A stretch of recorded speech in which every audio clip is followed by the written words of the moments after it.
You are listening to the IFH Podcast Network. For more amazing filmmaking and screenwriting podcasts, just go to ifhpodcastnetwork.com. Welcome to the Bulletproof Screenwriting Podcast, episode number 97. Writers aren't exactly people. They are a whole bunch of people trying to be one person. F. Scott Fitzgerald. Broadcasting from a dark, windowless room in Hollywood when we really should be working on that next draft. It's the Bulletproof Screenwriting Podcast, showing you the craft and business of screenwriting while teaching you how to make your screenplay bulletproof. And here's your host, Alex Ferrari. Welcome to another episode of the Bulletproof Screenwriting Podcast. I am your humble host, Alex Ferrari. Now, today's show is sponsored by Bulletproof Script Coverage. Now, unlike other script coverage services, Bulletproof Script Coverage actually focuses on the kind of project you are and the goals of the project you are. So we actually break it down by three categories: micro budget, indie film market, and studio film. There's no reason to get coverage from a reader that's used to reading tentpole movies when your movie's going to be done for $100,000. And we wanted to focus on that at Bulletproof Script Coverage. Our readers have worked with Marvel Studios, CAA, WME, NBC, HBO, Disney, Scott Free, Warner Brothers, The Blacklist, and many, many more. So if you need your screenplay or TV script covered by professional readers, head on over to covermyscreenplay.com. Well, guys, today on the show, we have screenwriter and producer Eduardo Cisneros. And he is one of the creators of the massive crossover hit, Instructions Not Included. And Eduardo has this amazing perspective of his point of view as a screenwriter, because he started off his career in Mexico and rose the ranks in the Mexican television and filmmaking market when he worked for big television networks down there, as well as working on SNL Mexico edition, which I didn't even know there existed such a thing, but there is, and we talk about that in the episode as well. But he also teamed up with the biggest comedy star in the Latin world, even to this day, is Eugenio Derbez. And with that time that he spent with Eugenio, he learned a tremendous amount about storytelling, and they worked well together, and they brought, again, Instructions Not Guaranteed. And he also helped them with Overboard, with Anna Faris, and How to Be a Latin Lover. And Eduardo's, again, perspective on comedy and how to tell stories has a deeper meaning than just making you laugh. He is trying to help change the stereotypes of Latinos and Latinx people inside of the American culture. And his new movie, Half Brothers, which he co-wrote with Jason Shuman, does that and much, much more. It's an extremely entertaining film that you can watch regardless of your background and how you were raised. And that's what I love about what Eduardo and Jason are doing with their films. So without any further ado, please enjoy my conversation with Eduardo Cisneros. I'd like to welcome to the show Eduardo Cisneros. How you doing, my friend? I'm pretty good. How are you doing? I'm as good as I can be in this upside down world that we live in today. Yeah, isn't it wonderful? It is. It's something. Like I said, the mole people haven't risen up, and Atlantis hasn't risen either to take over the world just yet. But that's the only thing missing from 2020, honestly. Aliens, meteor. Yeah. What else is there? Well, they found this big sculpture of like a Buddha, and then it had like a dead person inside. Did you see that? And I'm like, I have not. Leave that alone. This is not the year. Like, please put it back in the ground. Like bury that stuff. Like, I don't think we can handle any more of that stuff. Don't open that today. Just open that sarcophagus. Like, just let Indiana Jones just close the door and walk away slowly. Yes, Let Brendan Fraser close it and then walk away. Wow, a Brendan Fraser reference. I apprate that. That's old. I got a old school mummy. All sorts of stuff under my sleeve, man. Well, listen, man. Thanks so much for being on the show, man. I'm so excited to have a screenwriter, but also a Latino screenwriter, because we don't get many of those on the show. And as a Latino filmmaker, when I found out about you, I was like, yes, I'd love to have him on the show. And let's talk screenwriting from your perspective, sir. So before we get started, how did you get into this ridiculous business? Good question. I was born and raised in Mexico. And in Mexico, and I would say in the Spanish language world, radio is a big thing. So I always wanted to be a filmmaker, but we have less avenues, to get to that goal. So my first opportunity was as a radio DJ, and specifically because a lot of the radio there is very driven towards like comedy and humor and whatnot. So I would write sketches for radio. That's basically what you would call it. So when I moved to Mexico City, which is the bigger hub of entertainment in Latin America, and the springboard, I first started going around the radio stations who produced a lot of content, but it was all comedy. So I started writing. I took my tapes and my scripts, and people liked what I did, and they hired me.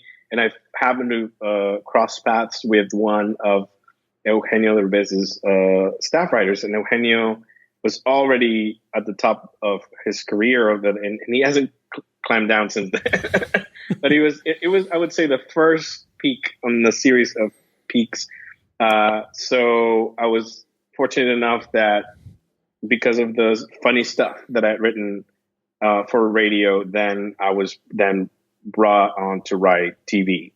I'm summarizing it. It was a little bit of a trek from very, very baby junior level writer to a full-time staff writer for Eugenio. But that's how it happened.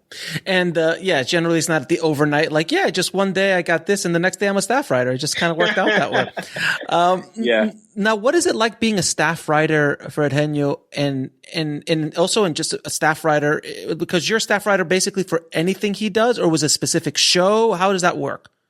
No, it's a weird system, and I don't think that I will experience anything in my life like that as a writer. And I also think it's a very different experience for any writers. I don't know how many people in the world would have a situation like this, but because he is, but even more so at the time, he was a big commodity for Televisa, which is the biggest network, and he only came in town for decades. And he was their biggest star. So they let him hire 2 or 3 writers full time, whose job was only to write for anything that he did. So he was always surrounded by a team of 2 or 3 writers, which meant if he had a TV show, then you would write for a TV show. If he was dubbing a movie, then you would add some jokes. If he was going to do some kind of public appearance, he would have a speech. Then you would have to help him write his speech. Like you'd be at his behest 24/7 for full year round. It didn't matter if he was shooting a show or not. So, but the reason why I think it's also unique, it was because he basically was an artist who shaped pop culture in Mexico. So it was a very bizarre experience when you would write a sketch, and sometimes it was like a one-off thing where his show was on hiatus, but he wanted to make fun of something that happened. So we would write a sketch, shoot it, and put it in some morning show or something, and it would be water cooler conversation. This was pre-Twitter, kids. Yeah. This was pre-social media days. So you would go out on the street, you would go to the supermarket, you would go to the gym, and everybody was talking about this thing. It was like Game of Thrones. Or Seinfeld back in the day.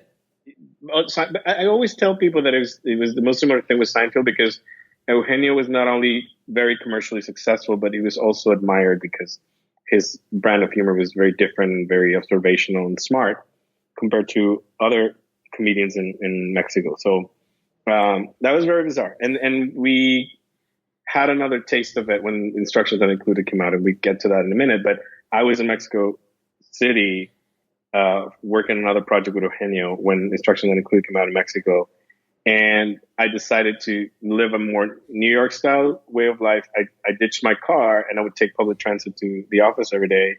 And from my door like my house, public transit, going to the gym, then go to the office. Everybody was talking about the movie. So it's a very weird and it's also very gratifying as a writer that you create something. I don't know, you put something on a sketch show where he shows up at an award ceremony and he does a funny thing and everybody's talking about it the next day. It's also a big responsibility, but it was a great experience. So for people who don't know who Eugenio is, he's Eugenio.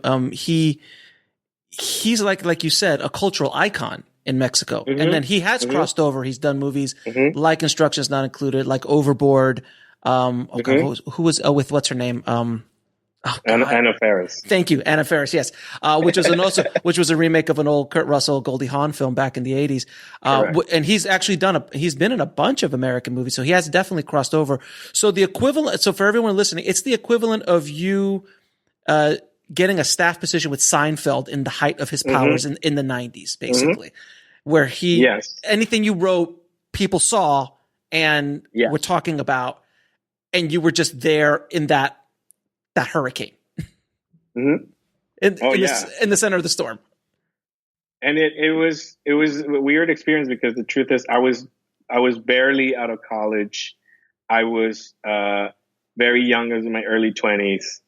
I did go, I did get what I call a media degree in Mexico for my bachelor's degree. So I studied everything. I took a specific production workshop. I went to New York Film Academy in New York. I shot a bunch of short films. So I was always geared toward filmmaking and writing, but to have a job like that within a year or two of graduating college is insane. And it spoiled me so much that I thought, oh, this is what life is going to be like. Oh, this is the life of a writer. It's going to be amazing. If this is the first 2 or 3 years of my career, wait until you see. But it didn't work out that way. It didn't pan out that way. Yeah. Generally, when I had a small amount of success when I came into the business, and I was making crazy money as an editor, and I'm like, oh, this is just the way it is, right? You just roll hard like this until one day the gravy train stops. Yeah, and you have no control. You're waiting there for the phone to ring, and it's not ringing. And you're like, oh, I guess I have to find a way to pay the bills. So it's a very eye-opening. Humbling. It's a humbling. It's very humbling. Humbling. This business will definitely bring you to your knees. And I don't care who you are. Everybody does. It happens to every megastar in the world. Every success story, they all get humbled to their knees at one point or another in their career. Right. It's not only the lottery ticket. Too big. You're never too big to fall on your ass. You're never too big to eat humble pie. So, and by the way, the first person who told me that was Eugenio. Eugenio told me, he wanted to warn me. He would always say, there's always going to be someone around the corner, who's funnier than you, who is more charismatic than you. So don't coast. Don't take these things for granted. Like, always make sure that you're always putting out the best version of the work. And I'm like, yeah. He's like, you're like a kid and you're like, yes, Dad, but it worked for him. So it's like, oh, I guess I should start paying attention to what this successful man is saying. Exactly. To be young again. Oh, to be young again. I know. Oh my God. I learned my lesson. So you were tell me how you were involved with Instructions Not Included, which was I think Eugenio's first big hit here in the States, and was released by I think Lionsgate at the time. So it was a big release. It was a big release for the film. So how did you get involved with it? Well, we started writing the movie at that point, precisely in the early aughts, where we were writing the show and we were writing. I was writing a bunch of stuff for Eugenio, but within that team of 2 or 3 writers, I just happened to be the person who had studied more, when regards to screenwriter, who was more interested in film. So when he said, he called us to his office and he said, I'm the most successful comedian on TV, but at the time there was no real commercial film business in Mexico. It was all art house, Amores Perros y Tu Mamá También. They made like 4 or 5 movies a year. And he said, like, all those directors don't take me seriously, so I'm going to have to come up with my own script of the movie. And he talked about his idea, and I was one of the only people who was like, yeah, I really would like to do that, Eugenio. It was at the time, it was kind of like a vanity project. He might as well have said, I want to record an album. Like it was one of those things where you're like, all right, sounds like a funny adventure. And then we talked about, so him and I got a little more time to talk about the movies we liked. And at the time, we were very inspired by all these movies that came from Italy, right? Oh, in Cinema Paradiso, Life is Beautiful, in Il Postino, like all these movies that were very unabashedly emotional and cheesy and corny, but they were also had like they had pathos and depth, and they also had a streak of comedy. And that kind of jived very well with the Latino sensibility. So he wanted to do that. He wanted to show that he used his comedic chops, but also make people cry. So we started watching all those movies, and then he partnered up with González Compián, who produced Amores Perros, and he brought on a more seasoned screenwriter to kind of, so we can break the story together. And then eventually, after a couple drafts where there was a bit of a story, then Eugenio and I and another of his writers called with Pepe, we worked on the script for another 4 years after that. Again, because Eugenio is a perfectionist, and we would do draft after draft until we would get every scene to his liking. And even then, after 5-6 years, if you could believe this, still we couldn't find people who would think that Eugenio was a movie star. Okay. And I laugh because there's really nobody bigger than him at the moment in the Spanish language world. But at the time, we were like, no, who wants to put money on Eugenio Derbez movie? But the thing is, like, I would spend so much time with him that I would see firsthand how people responded to him and how the effect. So it was like, I think there's a little bit of snobbery going on back then. So, but long story short, we got to make the movie, and it came out, and it was a great experience. At the time, I had already moved to LA. I had learned my lesson. I think that I decided to cross over before the movie came out. So by the time it came out, I already had an agent, and I was in a position to kind of like capitalize the success of the movie.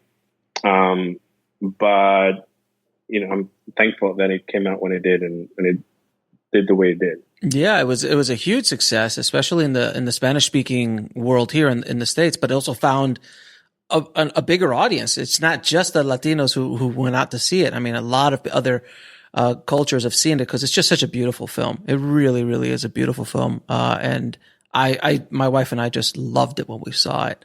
Now you also worked with SNL, but Mexico's SNL, right? I've never spoken to anyone who's worked with an SNL outside of here in the States. So what's it like? Like, is it just another sketch comedy show, but obviously with a Mexican twist to it? How does the whole thing work? Well, so at the time, and I was telling you that I was in Mexico City at the time. The reason why I was there is because I was already in LA, but Eugenio called me and said, we're doing SNL. And I was, all right, I'll be there.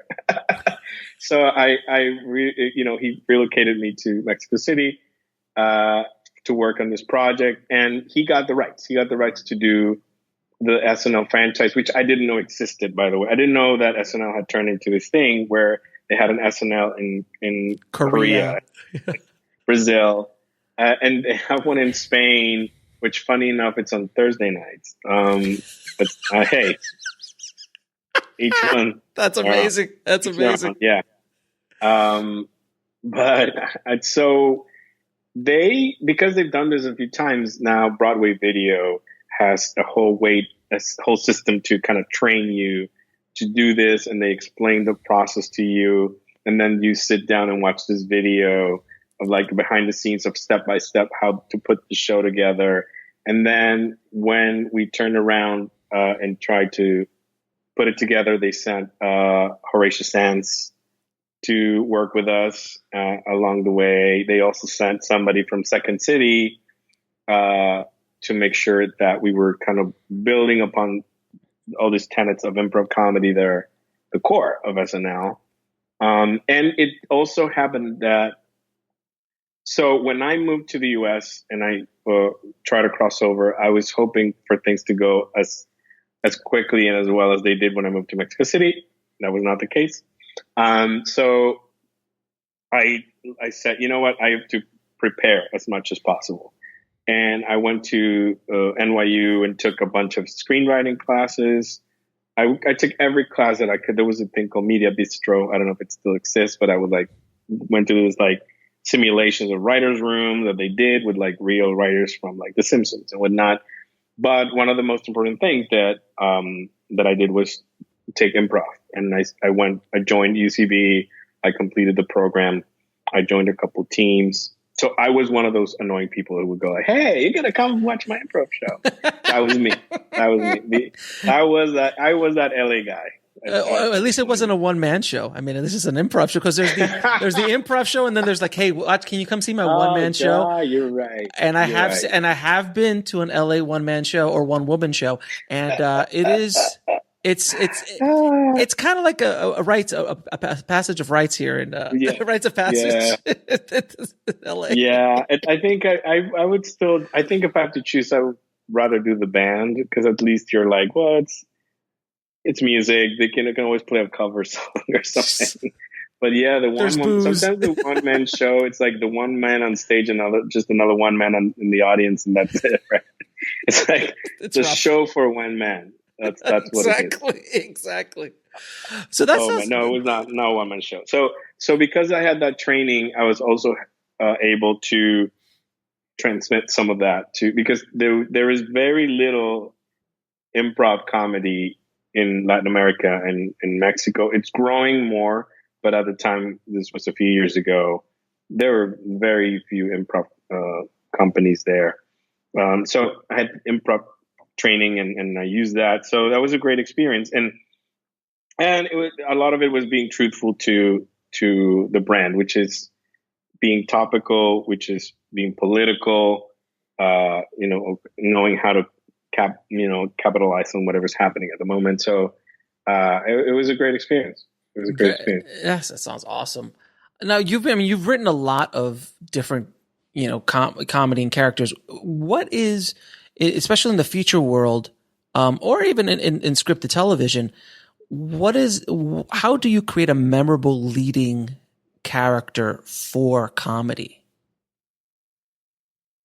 I think the one of the things I heard that was more helpful was more often than not, a script problem is a character problem, right? Mm-hmm. And I realized that it was a very helpful thing to learn in general, but specifically for comedy, because when you have a character in comedy that has a strong point of view and that what they think about the world and what they do in the moment of crisis, then it becomes easier all of a sudden to write. And then I used to, because when I was in Mexico, after I've been part of my what I call it, it was kind of like my Karate Kid training, which I was kind of training without really knowing that I was training, but I was working as a consultant for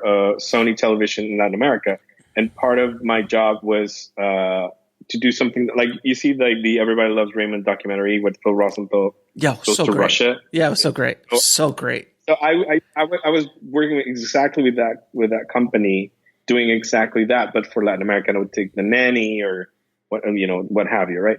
So I went through a lot of character Bibles, series Bibles, and I was exposed in a short amount of time to a lot of the engines of very different shows. And in the process, I had to train writers, and some of the exercises that I would give them were, one of them was, you can ask a question and then now write the answer according to each one of the characters from The Simpsons, right? So the characters on The Simpsons are so well defined that you know what the answer is going to be. Right. Like, you know what Homer's going to be, you know what Lisa's going to say, you know what Bart's going to say. So that's a great example of what you want to do in comedy. You want to make sure that every one of your characters has such a specific point of view that the audience knows what that point of view is, but also they will be surprised and kind of looking forward to see how they're going to express their point. So it's more about how Karen on Will and Grace is, expressing what they have to say, how, Issa Rae, like how each person on TV, you know what they think. You're just waiting to see how they're going to express that point of view that you know. So as a writer, I think creating a TV show or creating a feature comedy where the character has a strong point of view is essential. You really need to know that before you start doing any more writing. And I would say in TV is even more important because characters are even more important than story on TV. Like, people will forgive a bad story, but if it's a character they love, they will watch them do anything. They will watch them make coffee if it's an interesting character. So from a comedic point of view, I think that's very helpful. Did you ever watch Breaking Bad? I watched the pilot. You watched the pilot. Okay. Yes. So sorry. I'm a bad writer. The reason why we have to end the interview now, obviously. No, no. So there was an episode in that series, a very famous episode, where they basically sat around and followed a fly the entire episode. And they talked a bunch, and it was honestly the worst. It's like a legendarily worst episode of the entire series. Other than that, and maybe a couple of other episodes, it's almost a flawless series. But the reason why you stick with something like that is because you love the characters. Because if that was a new show, you're like, oh hell no, I'm out of here. But right, yeah. But I never thought of it that way. That with comedy specifically, you go through all of television, especially comedy and television, not as much because in features, the character can change. They have a point of view, like Axel Foley has a point of view. But he changes, you want them to change. It's a transformation machine, right? Right. So a movie, that's the distinction. But television, the character in the movie dynamic. But Seinfeld is Seinfeld, and Kramer is Kramer, and, Monica from Friends is, and they don't change. They might change a little bit, but overall, that point of view of who that character is never leaves. So if you are writing for television, especially comedy, you definitely have to hold on to that point of view. Without question. Now with comedy too, I don't know if it's as much, I'd love to hear your thoughts about it, the villain or the antagonist. A lot of times comedy, the antagonist is not a Darth Vader style figure. It could be the situation. It could be, odds or things like that. But, like Airplane, which all I have to say is the word airplane and everyone just laughs because if you see it, it's just such a brilliant film. Yes. But there is no villain. There is the plane's going to crash. That is the antagonist. The plane almost becomes the antagonist. So when you're writing comedy, either for television or or features, what's the key to a good antagonist, whether that be a situation or actual character? Well, there's two things. I think the key to any antagonist in any particular format is you just have to be able to see the story from their point of view, because everybody's the hero of their own story, right? So you have to understand why this person.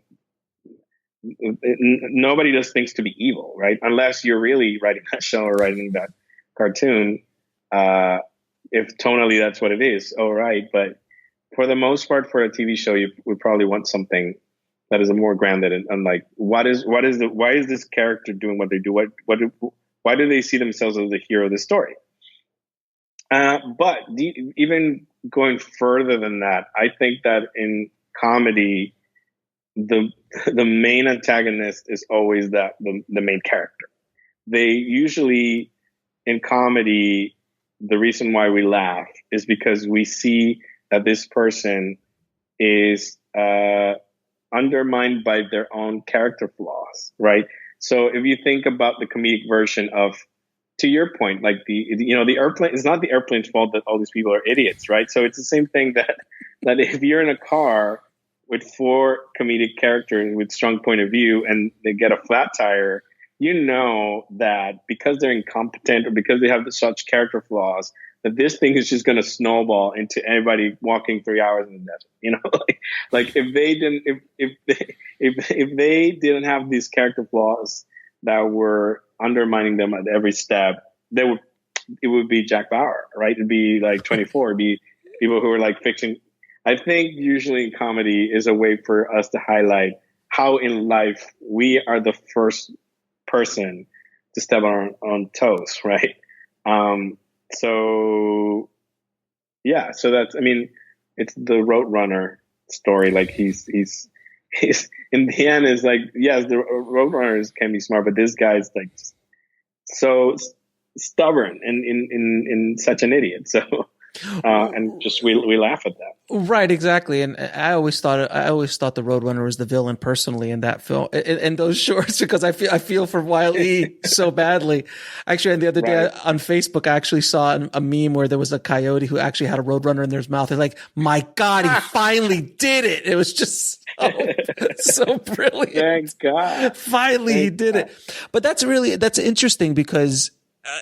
I never really kind of thought about the point of view. I mean, the flaws, if you look at a movie like Hangover, which is a classic now, each of them have a very distinct point of view. Each of them have a belief system. And what Zach Galifianakis' belief system is just brilliant. Right. Yes. But the combination of those points of views is when you get thrown into, and those point of views, they kind of change a bit. But they stay, they are who they are at the end. They definitely have changed a bit, but those point of views have stayed pretty solid. But those point of views is, like you said, that the flat tire. Like, okay, that's where the comedy comes in. I'm trying to dissect the comedy a bit more, and I just want to kind of dig into your brain a little bit. But you're bringing it up in my head now that it's becoming clearer to me. I hope the audience is getting clear as well, or at least picking up a couple of nuggets along the way about what's funny. Because, a dude stepping on a banana peel and falling, well, that's funny. But when you actually get that point of view of who that guy is and a backstory, then it becomes even funnier. And then that's, When it comes to movie, I mean, think about the best comedies out there, what I consider classics. And if you are of those people who believe, like I am, that, after the midpoint in the second act, and I'm glad I can talk in the specific terms for all the nerds out there, but like after your midpoint in the second act, you want to obviously raise your stakes, right? And if you are writing a superhero movie, that's what they call the bad guys close in. Like this is more like an external villain coming in and, coming closer to where you are. In a comedy, it's more about like, how can I put this schmuck in, or how can you bring this, all the character flaws in this character that they're gonna you have to face them with those shortcomings to the point that you're gonna push them to that turn. So, one of the best examples out there is Groundhog Day, right? Which I think is one of the best screenplays when it comes to a comedy. And he is really leaning into almost like the worst of him in the second act is really coming out. And it just gets to a point but what happens? Like it pushes him so hard that he can't it's not until he is able to see those shortcomings that he's a jerk and selfish and uses everybody to his own agenda, and that he's able to change as a character. But before that, he's blind and he's repeating the same behavior, literally, in the definition of insanity, right? Like he's repeating the same behavior, and he wants to kill himself, he can't, right? So that's that to me. Like, look at every comedy with that has a strong comedic point of view, and you will find that that's the part where you're really challenging your main character, because the comedy, the first half we're going to have all the laughs, but then the second half is just going to turn a little more challenging, because this person is going to make everything very difficult for themselves. Yeah, what I love, and then that's only when they will change, right? Yeah, I mean, what I love about Groundhog's Day, it is by the way top 5 comedy scripts ever written. I mean, and performed, and that movie is an absolute masterpiece. But put yourself in that scenario, which I know everybody in the world who ever watches that movie puts themselves in that scenario. Like, what would I do if I had to do everything again? And a lot of us would probably just do that. Like, we would go down those places, especially the younger you are, absolutely. But you just he gets to a point where he's like, I've eaten everything I can eat. I've enjoyed every spoil I can enjoy. I've slept with every woman that's in this town that I want to sleep with. I've stolen all the money. I've had all the experiences, and it's not fulfilling me, until he finally gets to a wall where he actually just gives up, and he goes, I gotta change. I gotta do something else, because this thing is not letting me get off the hook. I can't kill myself. I can't go anywhere. That's the brilliance of that script and that story, that character. Until at the end, he does finally he's like, maybe I should do something to better myself. So I'll learn how to play piano. I learned how to ice sculpt. It starts helping people along the way. It is such a wonderful, wonderful. I'm sorry, I'm geeking out about Groundhog's Day with you. I'm sorry. No, absolutely. I mean, I can talk about Groundhog's Day all day, but I think, I don't know if it applies to every genre, because I've had the opportunity now to do, but I think when it comes to just straight comedy, pure comedy, I like the idea. In Mexico, we have a saying, no quiero queso, quiero salir de la ratonera. It means, like, I don't want any more cheese. I just want to get out of this mouse trap, right?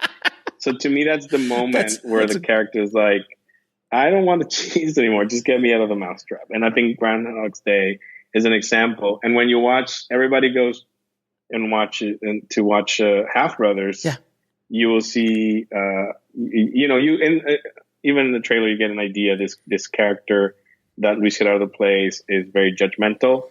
He thinks he's like on a higher level than everybody else. And we found a very external manifestation of that. He's an aviation engineer, right? He's literally flying above everybody else. So when without spoiling much, but I think in that after the midpoint, you will find him really trapped in this place where he doesn't want anything else but to get out of the mousetrap. And his biggest enemy is not even going to be this half brother; it's just going to be his own shortcomings as a character, right? So I'm hoping that you get to watch it soon, and then I'm really happy to geek out and all the mechanics of the script. So that's a wonderful segue, sir, into your new film. It was very subtle. No, actually. But no, Half Brothers is your new film, which, can you tell everybody a little bit about what the movie's about? I saw the trailer of it. It looks fantastic. I'm dying to see it. I really am. It's definitely a Friday night, Saturday night, movie night with your spouse kind of film, at least for us. But it's funny. It looks great. So tell a little bit everybody about what it is. Half Brothers. I'm very proud of this movie. I'm very happy with the work that everybody did in the movie. Obviously, not only myself, but like I think we got a brilliant cast team, and this movie was a challenge to write. Because it's a road movie, and I feel like the road movie is often seen as low-hanging fruit, right? Like, just put 2 people in a car, get them from A to B. How hard can that be, right? And it's precisely the simplicity of it that makes it super challenging.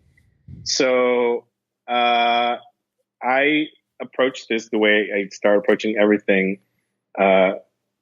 since Eugenio's words were resonating in my head. I just prepared, along with my writing partner, we just prepared even before we wrote the first scene to be as familiar with this genre as possible.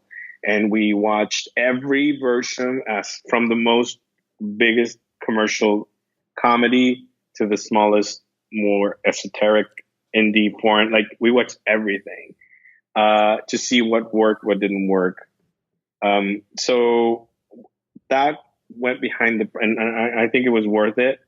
The other circumstance that was very special about this movie was that in a world where, we know that the studios are more and more inclined to buying IP and superhero movies and this and that, this was an original pitch that we presented to Focus Features, who don't get into producing a movie that easily, right? They're very, very picky about what they produce in-house. It's normally either a co-production or just an acquisition. So we were very lucky that they believed in the pitch. They bought the pitch and they developed it with us, and that was also extremely helpful because these are people who have excellent taste in movies, who are very experienced and who were, again, because I was kind of coming off I literally started fleshing out this idea right after or around the time Instructions Not Included came out. So it was in this wave again of thinking about all those 90s movies from Miramax that inspired me. Right. And I was like, well, we don't really see those movies anymore. And part of it is because, the people yeah, exactly. But leaving that aside, I think that those, there was something not cynical at all about those movies. And I think that the pendulum right now is still in a very darker, cynical side of the spectrum. But I think because of the times we're living in, I'm like, I think it's time for a movie that wears its feelings on its sleeve. So, long story short, we developed the script and we were aiming for a similar thing. If you watch Instructions, there are difficult tonal shifts that might look seamless because we work very hard, but they're very tough and everybody, the people who love and enjoy the movie, and luckily it's been the majority of people who watched it. Even in script form, they said, I just love that. And 1 minute I'm laughing my ass off, and then the next 1 or 2 minutes later, I'm crying with this character, genuinely going from, and I'm like, well, that's life, right? Isn't that where we live? Like, we started out storytelling with tragedy and comedy, and I think it's become more and more complex. I think we need to start mixing the sweet with the savory. We need to start mixing one thing with the other and see what comes out of it. So this is all to say that was our way of trying to do that, and apparently we did something good because people are responding very positively to the movie. And how was it working with your writing partner, Jason? Because Jason was on my show, Indie Film Hustle, with his film, his Sundance film, back in, I think 2-3 years ago now, Catcher in the Rye. And I had the pleasure of talking to him. And when I was speaking to him, he was starting to take writing seriously. He's been a producer for a long time, and he wanted to start writing. He's like, you know what? I'm going to start writing, and this is what I'm going to do. So how did you guys get together? And then what is the process? Because I've written with partners before, but they didn't work out because I realize that I write well by myself. I can whatchamacallit, I could collaborate, but like the actual writing process, how did that work out with you? Well, this happened right around the time that Instructions Not Included came out. And luckily, Sanford Panitch, who ran Fox International at the time, the international production division of Fox, luckily he knew what my role had been shepherding Instructions Not Included creatively, even before the movie came out. He was familiar with the process, and so when the movie came out, it was a hit. He offered me a 2-picture deal. So I wrote my first movie for them, and then when it came the time to write my second movie out of my 2-picture deal, he said, "You have to meet this guy, Jason Shuman. He's a producer. He wants to be a writer, etc. So I think you guys have a similar sensibility." And I was like, "All right, why not?" So when you're in Hollywood, you have like 100 meetings like this every year. Yeah. So I'm like, okay, it's one of those general meetings where you're like sitting there. awkwardly. It's almost like one of those. It's like blind date. It's a blind date. It's essentially it's a blind date, but to me, it's almost like a play date where you're like your mom and this other woman are really good friends, but now you have to play with this kid. You might not even like them. You're like, right. I'm stuck here with this sucker. All right, what do you got? Right. So, but in this case, we started talking, and he came very well prepared. He came with like 10 log lines that he had, and was going one of it, and after the other, and I'm like, no. And then at the end, he just started telling me this story that happened to him once, and I'm like, oh, well, that's a good, jumping off point for a story. And we started fleshing it out, and we sold it, and we wrote it for Fox, and that script has changed hands, and it's now at Searchlight. But I don't know what's going to happen to that story. But regardless of what happens to that script, we found that we just had, good chemistry writing, and it's also so great after years of being on my own with the laptop and inside my head to have somebody to expedite the process where you're like going back and forth and ping pong, mentally, and then something great comes out. I've been paired up with writers before. Especially, working for Eugenio or this and that, you're always like, all right, you two have to work on this. And you do your best, but you're like, I'm not enjoying this at all. Like, I have ideas that are very clear in my head. Now, how to explain this to this person? I don't understand what they're saying. I'm definitely not laughing at their jokes. So this was, it just all, I don't know. It was, and he's a really nice person. And, I also think that I keep mentioning Eugenio because he's such a formative person in my life and as an artist and professionally, but Eugenio is such a nice person to everybody. And he's the biggest star out there. And I'm like, if he can be the biggest game in town and the biggest person in that market and remember your name and say hi to you and each person in the room and treat them with dignity, like I want to be that person too, Absolutely. So I think Jason shares that value. So we're like, I want to work with them. I want to work with somebody who shares those values as well, not only creatively on the page, but also how to behave as a human being. So that's important in the partnership too. So this is essentially a buddy comedy, essentially, correct? Yes. So what makes a good buddy comedy? A good buddy comedy means I think what makes the comedy work, it goes back to POV. It goes back to point of view. What I find useful when it comes to writing any story, but also comedy, is just to know what you're talking about, right? To know what your movie is about, and to know what is the subject matter. And for a comedy, what you want is two people who have different ways to approach this same subject matter, whether it's fame or love or sex, but you want opposing points of view. But at the same time, they have to have complementary abilities so they kind of need each other. So again, you have to decide what your tone is, but there is Philomena, one of the movies that I watched, and it was very influential also in writing Half Brothers. Steve Coogan is, I think, a comedic genius. Mm-hmm. I love the whole Trip series. That's a road movie series on its own.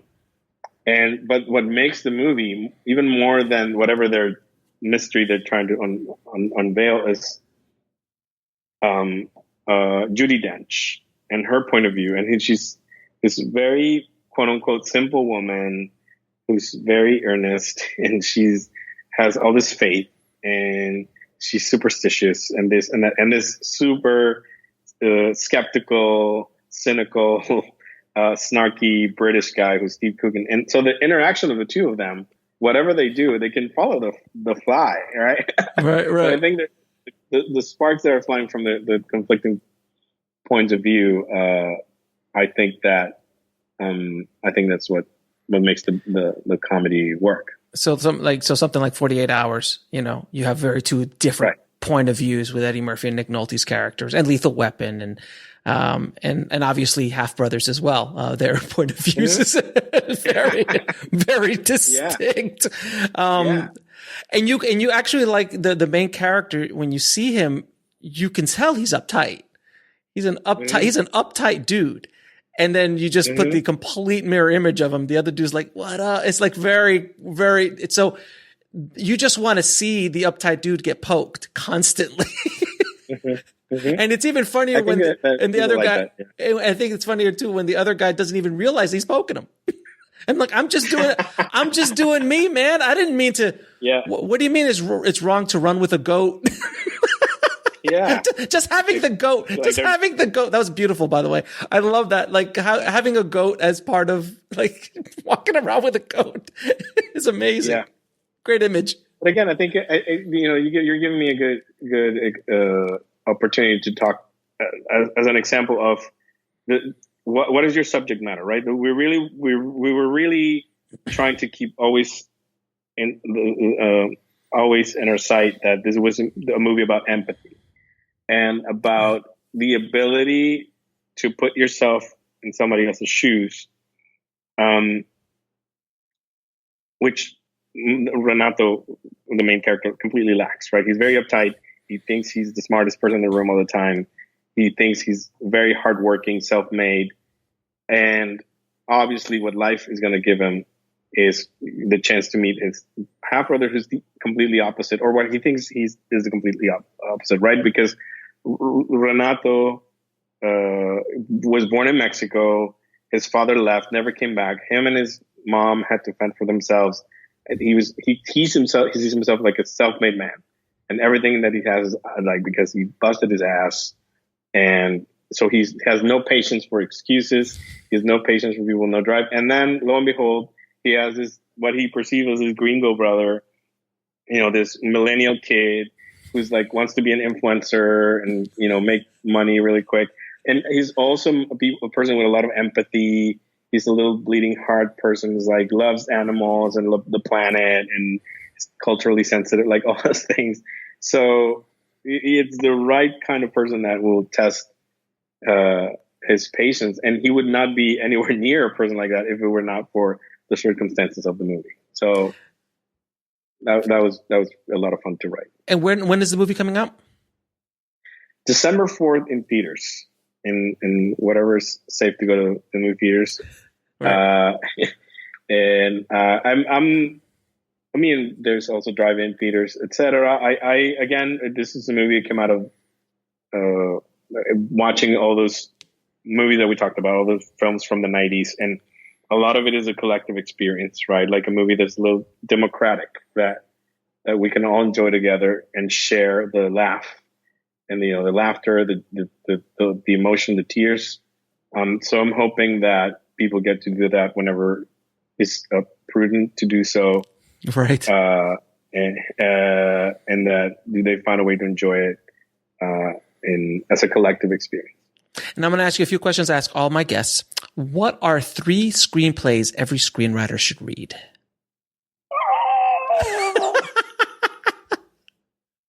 I mean, it won't be on your gravestone, so just off the top of your head. There's a few that I love. I love 28 Days. Yeah. Sandra Bullock. The movie, she didn't write it. Yeah.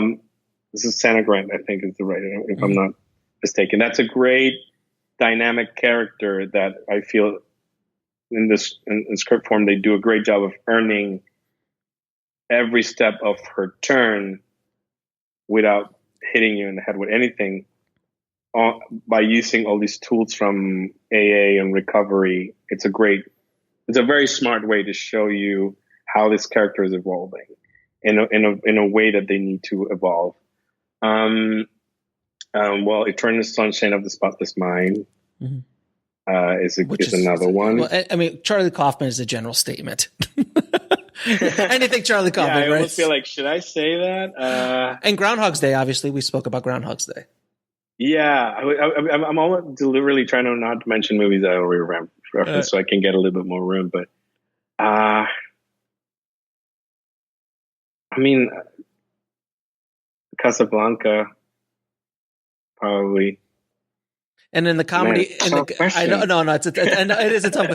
I always tell people, like, if you want good comedy too, Blazing Saddles. You can't go wrong with Blazing Saddles. Yes. I mean, almost anything Mel Brooks, like Spaceballs, even Robin Hood Men in Tights. Good stuff, man. Well, I think the South Park movie has a great script. Oh my God, what an amazing! Anything they do is amazing, and they're amazing writers. And here's the other thing with comedy: it's so personal too, that and we live in a world that is becoming more and more personal because you can cater so specifically the comedy that you consume to your taste, and because the content exists. Right before you're like, well, there's one studio movie and this is all we have. There's 5 comedies. Show. That's it. There's 5 comedies this year. Yeah, exactly. That's all you're watching. There's 4 TV networks and that's whatever. Now there's like all these other avenues and all these other platforms. And you can, if you're like a queer, brown, Latino, blah, blah, bilingual, there's something for you. Yes, there is. There's a platform for you, sir. $7.99 a month. For you. Exactly. With a 7-day free trial. So that's why studio comedies are suffering a little bit, because now comedy has become such an individual experience. Right. But again, like if you can at some point hit gold when you find the right comedy, and people do like being in a room with other people when it's normal to do so again, but to have that experience again, I'd say comedy and horror, when you do get a good one and you're in a room with other people and screaming and or laughing out loud, that's such a great catharsis that when you find it and it's good and smart and well made, I think it's gold. And there will be more of those. Yes, hopefully soon. Now, what is the lesson that took you the longest to learn, whether in the film business or in life? How to keep interviews short. How to get to the point with my answers. I don't think I've learned that lesson just yet. And we love you for that, sir. We love you for that. And do you have anything else coming out soon, or are you working on anything else? I'm working on a Short Circuit. I think we'll talk another hour about it. Are you working on Short Circuit, the reboot? Yes, and I want to say this because I've read this when the news came out. This is a movie that I loved as a kid, and I've been offered a lot of remakes. After Instruction Included, a lot of things came my way. I've turned down many remakes because it's just tough to write a remake. It really is. And it's not that I'm like have this great amount of dignity, which I want to think I do, but it's more like I want to do a great job. I want to do a great job writing the script. It's just really tough. But when I learned that the rights were available, and a light bulb went off in my head, and I was like, oh, I got it. I know what it is. And on top of that, because I'm a brown guy, I'm a Latino man, I'm always going to tell stories from that perspective. So it wasn't like, oh, I'm going to brown stamp this story and I'm going to like just take this old story and put it, which happens a lot. Mm-hmm. In this case, I'm very passionate. I think Jason and I found a very special new take on the story, and even more so to see within the context of Latinx characters, which we rarely ever get to claim anything that is fantasy or comedy. So if I can call dibs on that sense, it's really amazing. So this is what we're working on. We're writing a remake.